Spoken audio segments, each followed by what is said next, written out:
because these packages land in these baseball fields. These kids open these packages and they just start freaking out because literally joy. It's new baseballs, new gloves, nets, bats, so on and so forth. But since then, he's been doing that for so much for himself. And I was like, man, if you really want to change the world, you got to figure out a way to pay for this.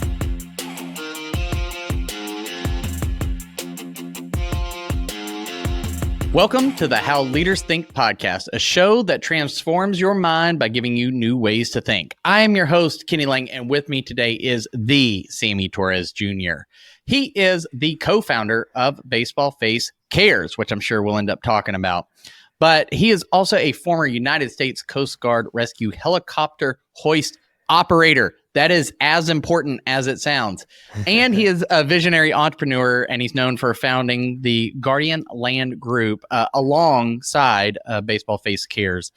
That nonprofit is aimed at furnishing baseball equipment to underprivileged children worldwide. And I love sports and what it can do, so that's awesome.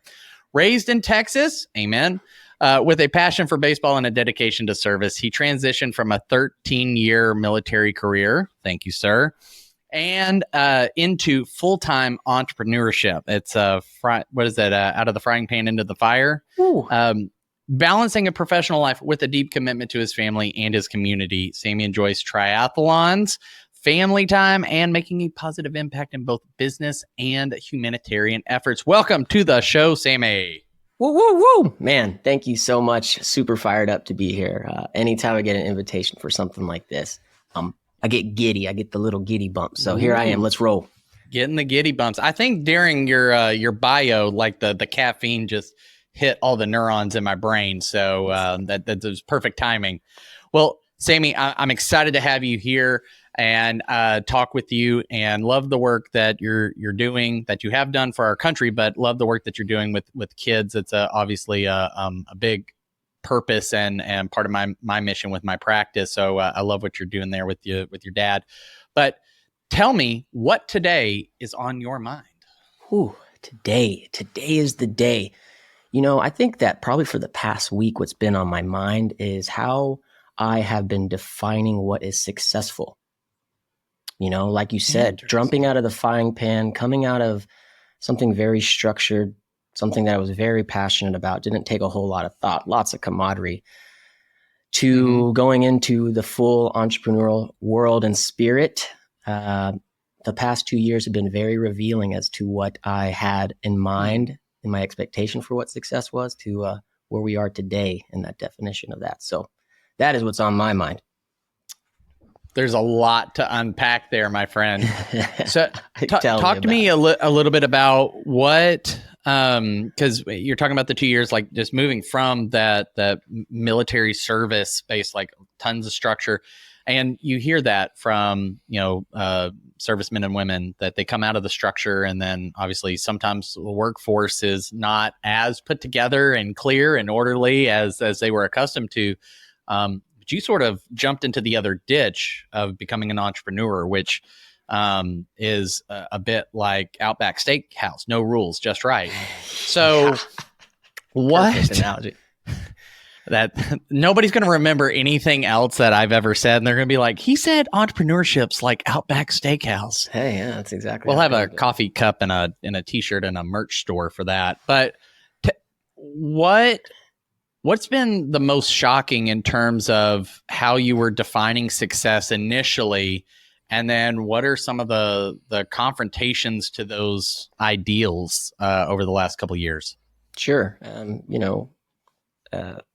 The military brings, at least for me, I was in Coast Guard aviation. It was always a goal of mine to be there. It was really an outstanding career. I loved what I did. It was like a firehouse feel, but when the alarm went off, you just hop in a helo with your crew and you just go do the mission. So yeah, super rewarding work. And again, very structured. So I've always been the kind of person that if you put structure in front of me, I'll eat it up. In fact, I'll try and see how I can one up it, not in an egotistical sense, but just, I love the challenge.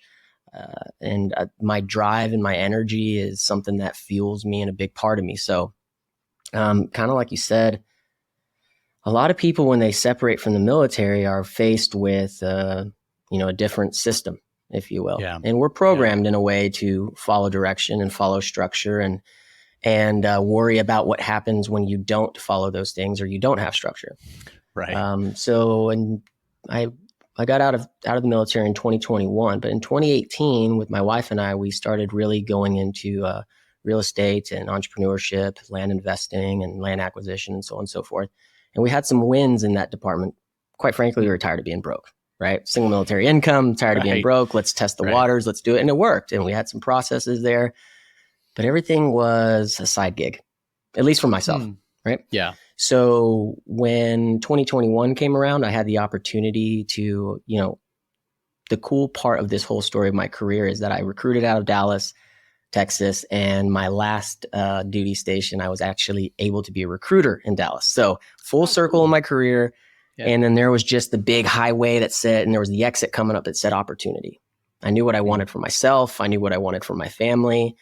The retention rate in Coast Guard aviation is really high. So kind of like a Pez dispenser. I was just kind of waiting for the person above me to retire, to go away so that I could fill that seat.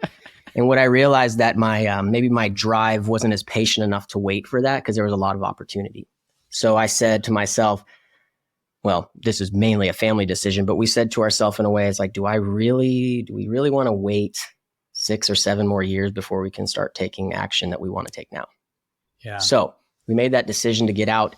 We had a real estate faucet trickling, if you will, but there was enough there. There's enough faith and there was enough support from the family to say, hey, we're just going to do this full out. So that kind of leads into your question. What did I have in mind that was going to be considered successful? Right. And in my mind, I was surrounded by a lot of business professionals that were doing great in business and they were making a lot of money and they were doing these things. So as an entrepreneur, I'm going out into the work life and figuring this thing all out. But what I realized along the way is now I was chasing essentially financial freedom or maybe more financial security, right? In the military, it's like a warm blanket or it's like a blanket with holes in it. It just keeps you just warm enough. Like it gives you the benefits, you get paid, you show up, you're probably not going to get fired if you just kind of don't, but now I was jumping out into a place and it was as white as a sheet of paper. There was no structure. There was no direction. There was no rules. It was the outback of entrepreneurship, if you will, right? So what I ended up doing was I defaulted to, I think, my programming. I think I defaulted to my programming of the program that honestly a lot of our society is susceptible to and is distracted into. And I started defining success how everyone else was defining success. And a lot of the people, at least, I don't want to say people in my circle, but a lot of business professionals, I saw them being successful as they were making money and making their businesses grow and flow. And I wasn't able to produce the income that I thought my value could be in those first couple of years. It was a lot of laying seed, understanding where I was going to go, jiggling door handles of opportunity, looking behind that door, walking through that door, figuring out the next one. So really along the way, over those 2 years is when I started to develop what success really is for me and what it means to me. But really the biggest thing is like anyone leaving anything that they're really good at or they've been putting so much focus in. When you switch out of that, what is your expectation of that? And maybe that's half the battle is having an expectation in the first place of what it's supposed to be. Right. Like either having the right expectation or maybe just not having any at all of the sort of the detach from the outcome, just worry about the input and the disciplines that you need to cultivate. I want to go back to something you said about seeing people around you, whether they were close to you or you just kind of, met them by chance or saw them from afar. What did you see as the prevailing wisdom about defining success? So you get out of the military, you're going out into the professional world, the entrepreneurial world. And so you're looking around like, okay, well, what is everybody else doing? What are the measuring sticks out there? What stood out to you in terms of the common wisdom? Attitude. Okay. Attitude.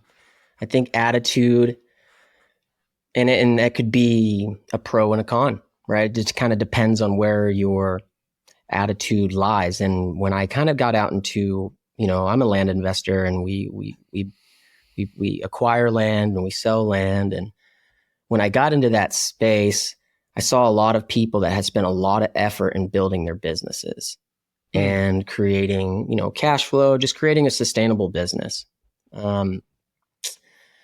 And where I saw was there's a difference between attitudes in any industry, right? It doesn't really matter. But what I saw the difference was between where people's values and priorities were. I saw a lot of business, what you might see as business success in their businesses, but then I also would look a little bit deeper. And it took me a while to see it this way, but I would look a little bit deeper and I would see how does their life work? Where are their priorities? What's the relationship with their family? What's the relationship with their spouse? What's the relationship with their kids? What's their work-life balance? What are these different critical pieces? And where is their attitude towards those priorities in the first place?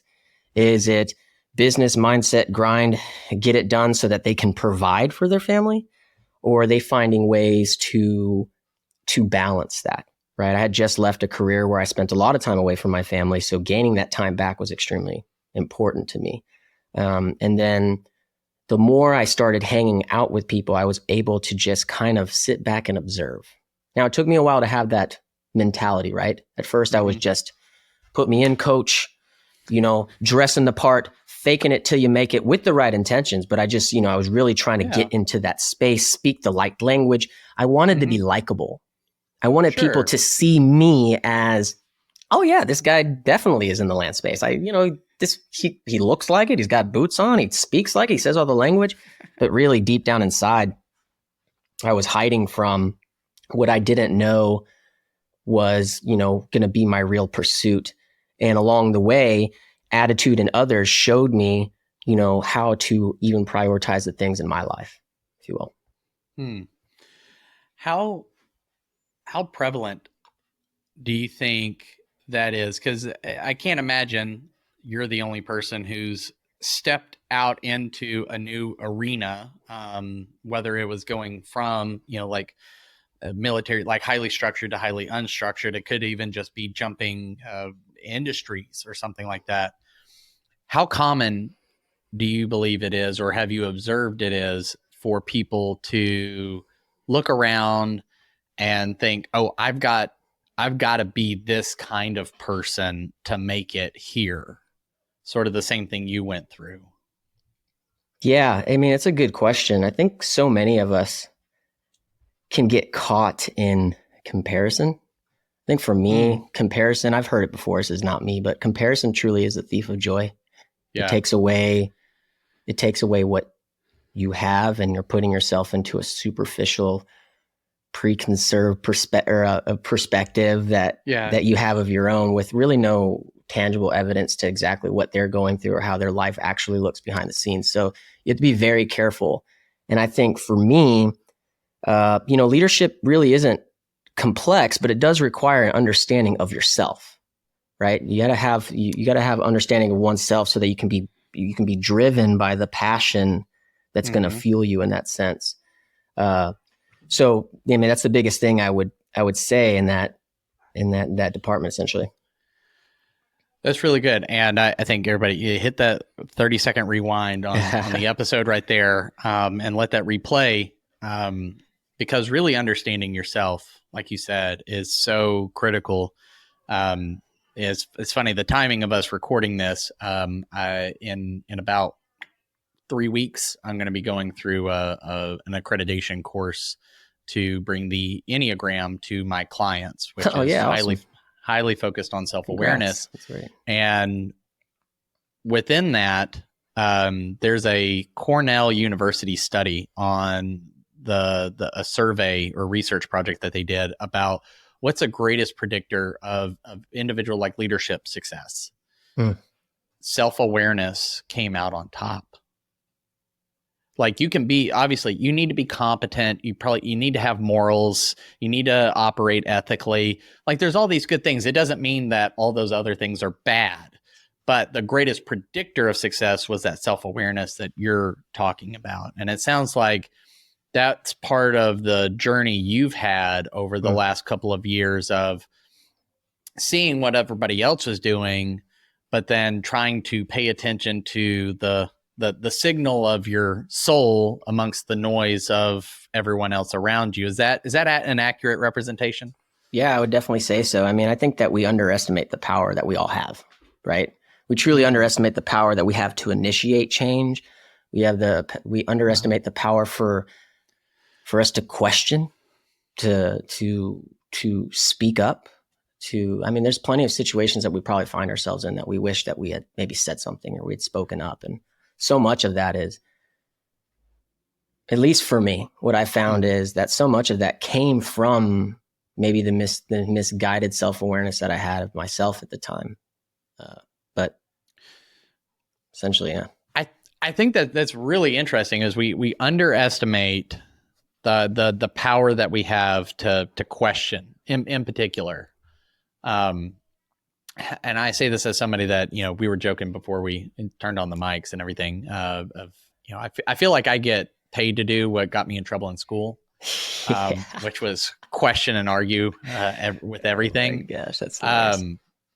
But even as bold and often in younger days brash that I would be about my questioning, even if somebody hasn't served in the military, right, where like you described that you are programmed sort of to take orders, like they're handed down, you have to trust, and obviously trust is important in all realms of life.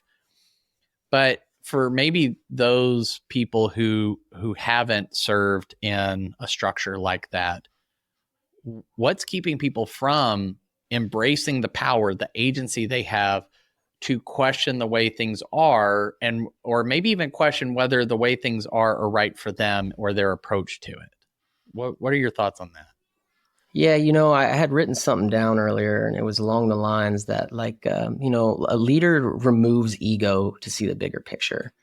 Now, Say that again. A leader removes ego to see the bigger picture. So now ego can show up in different ways. Ego could be like, you're like, when most people probably think of ego, they think of like outward egoness, but ego could also be just the way that your own mind is defining yourself and how you're coming and seeing yourself. Whereas, when you're able to remove that ego, you're able to you see the bigger picture, you're able to maintain clear communication, and you maintain confidence. And when you do that, you give the ability as a leader to help others and motivate others learn more, do more, and see more. So it really has a lot to go, kind of going back to that self-awareness that you were speaking to earlier. Yeah.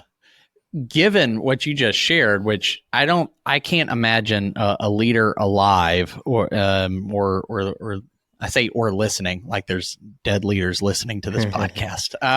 Maybe they're just playing it at a cemetery, but I can't imagine anybody hearing that and going, well, that's terrible. Who on God's green earth would want to do any of those things?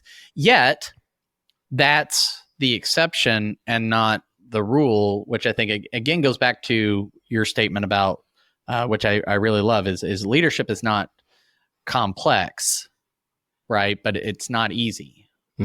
So people don't do things over and over again unless they get something from it, right? Sure. So what's, even in the face of a statement like that, to where they can agree with all the benefits, what's the unproductive thinking behind not making a move towards ridding yourself of ego? And I also would love to explore that sort of like inward ego point that you made. But what do you think's going on there, and what have you noticed? Because obviously you've served with a ton of different leaders at different levels. What's your observation? Man, honestly, this is just I think everyone everyone has their own journey, and they'll arrive to a moment of clarity, on their own. But so much, I mean, it's a really good question. So much is just your okay. For me, so much is the way the noise in my mind, if you will. Mm-hmm. And what I found is that it's very difficult if you have so much noise in your mind. And that comes through the consumption that we have here in America, whether it's through the food sources that we eat, whether it's through the entertainment that we take down, whether it's how the time we spend or however those come to be. But as the noise comes into your mind, then what you're faced with is using your mind to undo your mind. And that was very difficult for me because it wouldn't prove much consistency. If you ask me, I'm a man of cycles. I experience highs and I experience low lows. I go to the peak into the valley. And it's the mind has always been difficult for me to undo my mind. When I put that together, I came across a book. It's called The Art of Embodiment by G.S. Youngblood. And the concept is that we use our body to settle our mind, where we go back into the heart to speak its more true self to the distracted mind, if you will. So that's been helping me, and just having certain rituals or body embodiment practices that give you the ability to kind of get out of your own mind for a little bit. That's really good. And I know that, we want to link that book in the show notes. There's another book. It's, that talks not exactly about that. It's related, called the Body Keeps the Score. And it's a lot about how we may mentally have blocked out past trauma, and situations, but our bodies are expressing the damage of that and holding it in. And so that there is this knowing that goes beyond just your mind.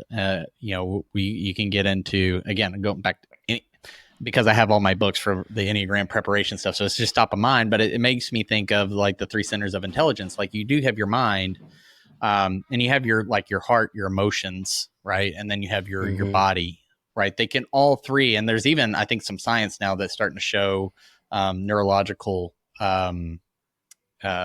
patterns in the gut and in your heart. So it goes beyond just your brain. And I'm not a neuroscientist, so I'm not going to try to speak about that. You can go listen to Huberman Lab podcast if you want some of that. But it is interesting that we can have these different ways of knowing, because I don't know who's credited as saying is but you can't think yourself out of a situation or a belief you thought yourself into. Good. Now, you and I might say, well, that's, a core component of our faith, right? Our Christian faith allows us access to higher power, and that can help shift the perspective that we may have in our mind. But we can also have a way of knowing that if sounds like the embodiment practices you have allow you time to get still, to really process, hey, there's more going on here. A lot of noise up here, a lot of signal here in who my truest, most authentic self is. Is that an accurate description of sort of how that's flowing? Absolutely. So obviously you're helping lead a nonprofit organization right now, Baseball Face Cares. Number one, I'd love for you to just share a little bit about that work and its mission beyond the snippet I had in your bio. But what has leadership in that realm been teaching you in terms of the conversation we're having right now? Because military leadership versus for-profit leadership versus nonprofit leadership certainly have some through lines. But I do think that the circumstances can teach us wildly different things. I know that that's been the case for me and my differences in for-profit and church ministry leadership. Sure. And it kind of speaks to, I think, history's greatest leaders demonstrated courage and they empowered their teams. So, everything is perspective based.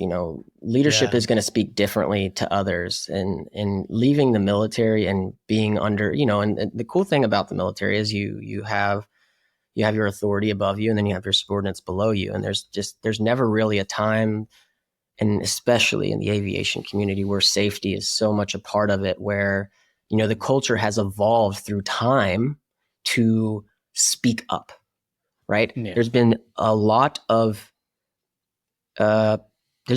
circumstances that could have been avoided, and a lot of like mishaps that it could have been avoided if it was just for the people, let's call it in the back, to feel that they had the same authority to speak up as the pilots, right? So when you're put into a culture where the culture is, when we are in go mode, when we are in flight mode, everyone has an equal say, and you're expected to speak to what you see. So that kind of mentality coming outward put me in a position where, when I am in the entrepreneurial world and I am going through these networking events, and you can kind of see the people that people attract to because of their knowledge, or maybe how successful their business is. People gravitate to want to know those. But then there's this realm of like, man, we're all the same, like we put on our pants the same way. And for how we take that into the nonprofit world is the same concept. Is what I realized very quickly about the nonprofit world. It's a business. It's a business. Say that again for the people in the back. It's a business. We need money to survive. If you want to survive, you need money. And it's so funny because when I came into this nonprofit, I had never run a nonprofit before, and I can't say that I'm really good at running a nonprofit, but I have so much passion about what we do. To speak quickly about what we do, I co-founded a nonprofit called Baseball Face Cares. My father, for the past 30 years, he played pro ball back in the day with the Mets, Twins, and the Indians in the 70s and 80s, and really since then, he never went that far in the baseball leagues with that. But what he did end up becoming was a baseball coach. And so my whole entire life, I got to ride along the seat with a baseball coach. But his gift was always in the empowerment of youth. He could capture 100 kids at a camp solo and really empower them to see more of themselves. And the idea, and where baseball face came from, the name, is kind of the attitude that you have when you approach the plate and you're looking at that pitcher, and you kind of give the pitcher that serious look at the plate, like, hey, I'm here to battle you. I'm going to take everything that I've ever owned. I'm going to affirm it to myself that I'm here to show you everything that I have. All right. You're not showing that weakness. So that's where his baseball face concept came from. A few years ago, he's been throwing, this guy's probably thrown over 1 million baseballs. He's in his 60s now. I've finished my career and he's still doing baseball. And I was like, Dad, we got to figure out a way to harness your legacy, because I'm not you. So what do we do? Because along that time, I'd been out of the military for a while, kind of shared you with them starting businesses. But really what I had was I was really seeking impact. In my previous career, there was impact every single day. In my new career, I'm a business owner and I'm making money, but where's the juice? Where's the impact? That, I'm not here to just make money. I'm here to make change and impact. And when I started looking at my father, unbeknownst to me, this guy, a Venezuelan baseball team reached out to him. My father's from Puerto Rico, so he has that connection, that Spanish connection. He grew up playing with broomsticks and bottle caps, right? All the way to now where he has 5 acres, his own baseball field, and people come to him. So he's made that. But there was a Venezuelan coach that reached out to him and said, Sam, we really need help. I need equipment for my boys. And what we realized was it's not a money problem. It's an inventory problem, because they don't have the equipment over there. So my father went to the sports store, with his big heart, put a bunch of equipment in boxes and started sending these soul packages, is what we call them. Because these packages land in these baseball fields, these kids open these packages and they just start freaking out because literally joy. It's new baseballs, new gloves, nets, bats, so on and so forth. But since then, he's been doing that for so much for himself. And I was like, man, if you really want to change the world, we got to figure out a way to pay for this. So that's where our nonprofit started from. And since then, we've sent hundreds of pounds of equipment to Uganda, to Cuba, to Venezuela, here in the United States, Puerto Rico, and Dominican Republic. So it's been a phenomenal thing. It's so cool. At the end of the day, we give kids baseball and they love it. I love that. As somebody who grew up playing. I didn't play baseball, but played soccer. But just that team sport, I think there's so much that team sports can teach kids, and it really is a level playing field. Pun maybe intended. I don't know. That kids who, you know, we're in the 1%ers here, and just by virtue of being in America, right? But kids here can be playing the same sport, same equipment, or something like that, have the same passion that kids in Uganda or Venezuela or somewhere else that maybe doesn't have all the affluent opportunities that we here in the States have. And it brings people together. It really speaks to that impact. And I can't think of a bigger impact than doing that for children. So I'm grateful for the work you and your dad are doing. I still think it's awesome. Like, your dad's just like out there. He's like, whatever, like, we're throwing baseballs, we're doing stuff. Like, he's still getting after it. So I hope I have his sort of enthusiasm when I reach his age. So with leading, like you said, it is a business. Mm-hmm. You might have some different people, you might have some different motivations.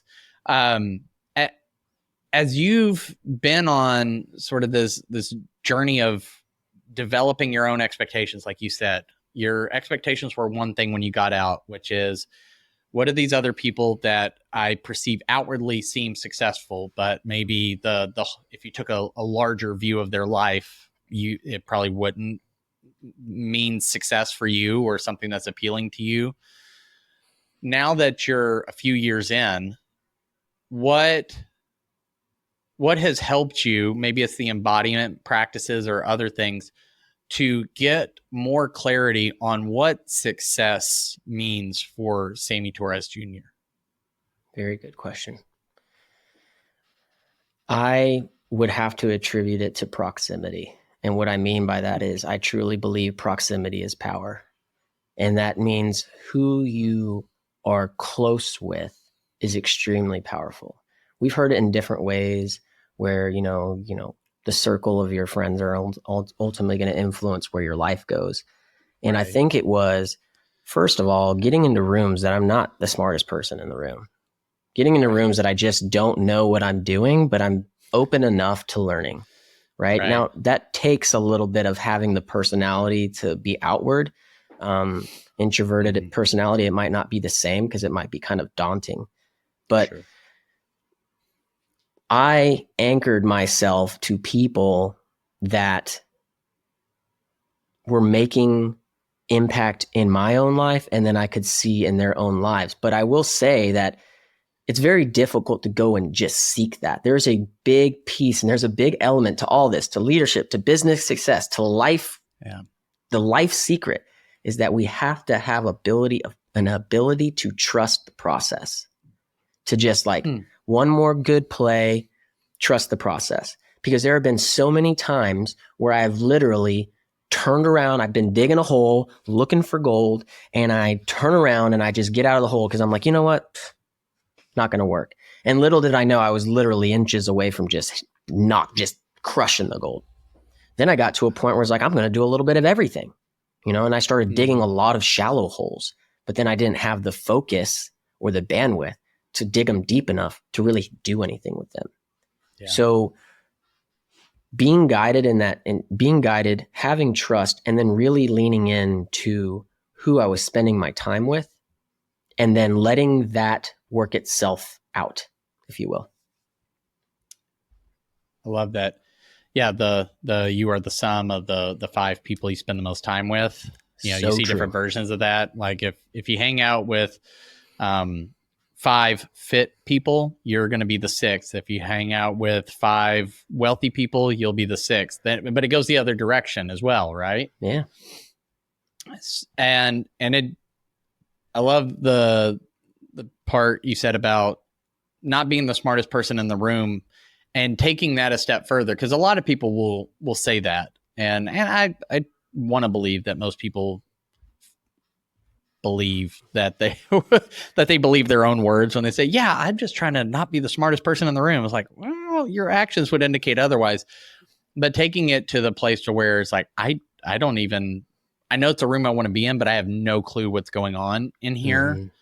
That can be really intimidating. But it's sort of the thought that something great is typically on the other side of something that makes you really uncomfortable. Yes. In a good way, right? Yes. Like there can be something that makes you feel uncomfortable in a bad sense. But being in a room where you not the smartest person, but you don't even know how to hold a conversation about the topics yet. That's a difficult place to put yourself in, and one that, as I'm thinking about, whoever's listening to this, maybe they're not the senior most leader, maybe they're coming up, maybe they're fresh into their entrepreneurial or leadership journey, they just got their first promotion, right? I think it's natural for us to want to feel safe, secure, and smart. Nobody likes feeling dumb, right? But I think that there's a difference between stupidity and ignorance, right? Sure. I don't know if you can fix stupid, but you can fix ignorance through education and conversations and things like that. So what helped you find the courage? You mentioned courage. What helped you find and hold on to the courage to be around people and be in rooms and be in conversations where you may not even know how to start weighing in? I get excited thinking about this.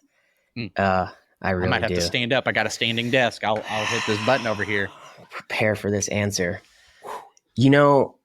What it was, and it's all trial and error, right? Everything is trial and error. For me, it was the idea that I never knew that in my pursuit of trying to find something for myself, right, that I was actually imprinting on others, right? So, in a leadership role, you got to be bold. You have to be bold. You have to take risks, and you have to understand that there's room for honest mistakes. When you're bold like that, you allow yourself to have those honest mistakes. So what am I saying? Let's say you are interested in a particular industry, but you don't have any knowledge in that. So how do you carry a conversation? Simple. Yeah. Be more interested than interesting, right? So when you go to a networking event, it's almost like so many people want to talk about what they're doing and how they're doing. And then and when you start a conversation like that, how do you know when to shut up? How do you know where you're supposed to go? How do you know when Susie checked out? So when you're going into an environment, especially where you want to learn, be vulnerable, be honest. Hey, this is something I've always wanted to do. I'm new to this game. I've seen that you do this. Can you tell me a little bit about what excites you in this? And you start asking the questions and have them speak about themselves. Now, two things happen. One, you're going to be downloading the information. You're going to be affirming to yourself and your subconscious that you're doing something that you haven't done before. So it's going to kind of give you the credibility in the background to say, ooh, that kind of felt good. Maybe on the drive home, you're like, whoa, I talked to way more people than I thought. Or it could be the other way where you just had your hands in your pockets the whole time, right? But what I mean by that is there might be people in your circle, there might be people in your family that want something very similar to you, and you're out there going and doing it. And unbeknownst to you, you'll never know. You will never know the imprint that you're putting on these people. And that's exactly how it is. Like leaders, it's the same thing I was saying. Like you're going to influence people to do more, to see more, to be more. And when you're actively going out there, you got to see it as two ways. Not only am I doing this for myself, I'm radiating this energy that of the doing to people that are in my influence that see me, and it might encourage them to go do something that they want to go do. And you might never even know that it's come from you. But that's kind of the point, right? Right. Yeah, it's not about who gets credit, right? Ultimately, right? Especially if you take a longer view of time and history, right? And impact. Yeah, and sometimes you do get to find out, and you're like, wait, what? I had no idea that doing this had influenced you to do that, and you were just trying to make moves. So, if somebody listening to this says, "This sounds great," I feel like I've been imitating a lot of people around me because it seemed, from the outside, like they were getting all the attention I wish I was getting or want to at some point get, right? We're in an attention economy. But the way they're living, the way they're leading and going about things doesn't resonate with what feels true for me. Maybe, not to dismiss their success or their definition, but it's not mine. So if somebody wanted to get started on really defining success for themselves, getting that level of clarity, finding that courage, what's a first step somebody could take in the next 24 hours to start walking down that road and getting to the signal and getting out of the noise? Yeah, that's a good question. And I know that's to answer that question, to have some kind of tangible action is going to depend on who the person is, right? Like, what are their interests? Sure. I think that I got asked a question a while ago. It's like, what is the importance in investing in yourself, right? And I would probably say so much of the advice that, it sounds weird saying I'm giving advice, but I just share what's worked for me, because the reality of it is, to answer that question, is one of the first things I did was I looked at who was in my circle. I looked at who was in my influence. And that means maybe something I'm inspiring to be. Mm-hmm. And then I try to understand the template of which they operate in. Because when you understand a template of which they operate in, then you pretty much have you don't have to reinvent the wheel. But everyone has some component of investing in themselves. That could be as much as taking the time to wake up 20 minutes earlier and write down in a journal, to start writing to begin with, and affirming to yourself, I am capable, I am worthy, I am these things. And now those are the the typical affirmations that you hear. Mm-hmm. But one thing that I will say that I always offer anybody, and it's kind of, I use it as a benchmark of where someone is at their point in their life. I ask them one question. I was like, do you have an Audible account? Can you listen to audiobooks? Because if you don't, there is so much information and so much inspiration that happens in those moments where I don't listen to the radio or the commercials that come with the radio any longer. I'm literally university on wheels. If I'm on a car, I'm listening to an audiobook, I'm listening to this, something that's going to be putting myself there. Now, the cool thing about that is it's not free.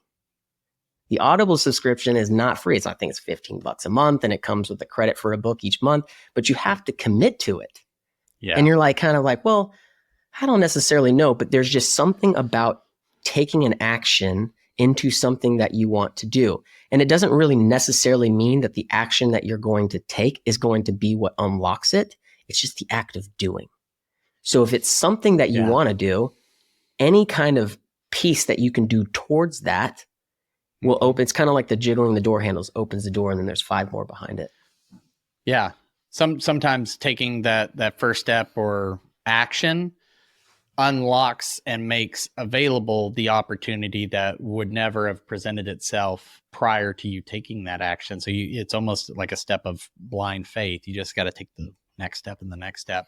I this last year upped my Audible subscription to get the 2 credits, because I just kept getting book recommendations that were from people. I was like, you know what? And this book influence? Okay, cool. I want to go straight to a horse's mouth, so to speak.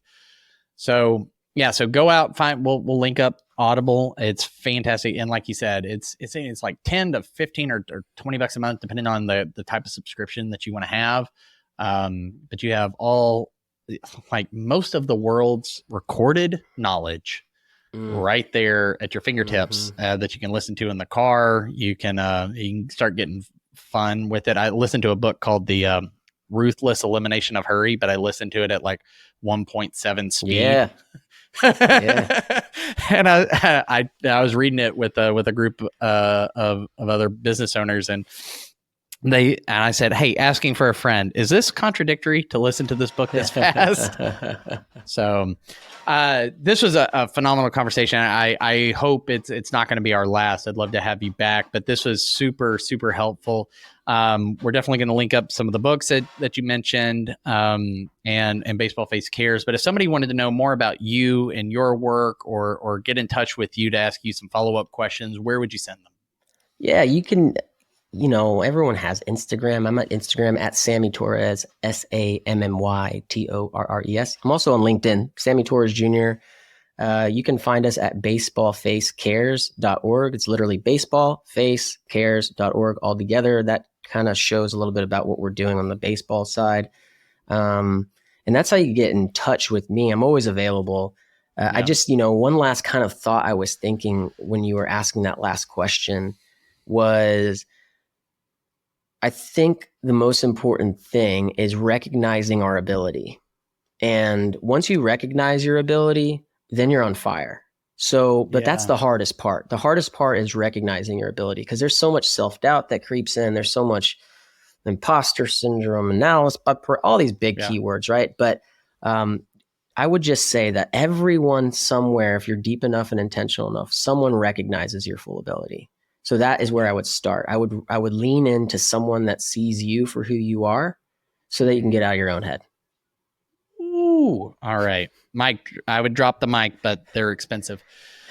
Sammy, thank you so much for being on the show. And thank you to all of you listeners. I wouldn't keep doing this if it weren't for you. So I hope that this was helpful. If you did find something of note and something that was helpful here, I deeply appreciate a like, a subscribe, a share. Help more people find the benefits that you have found. And I would be eternally grateful. But until next time, remember, change the way you think, you'll change the way you lead. We'll see you.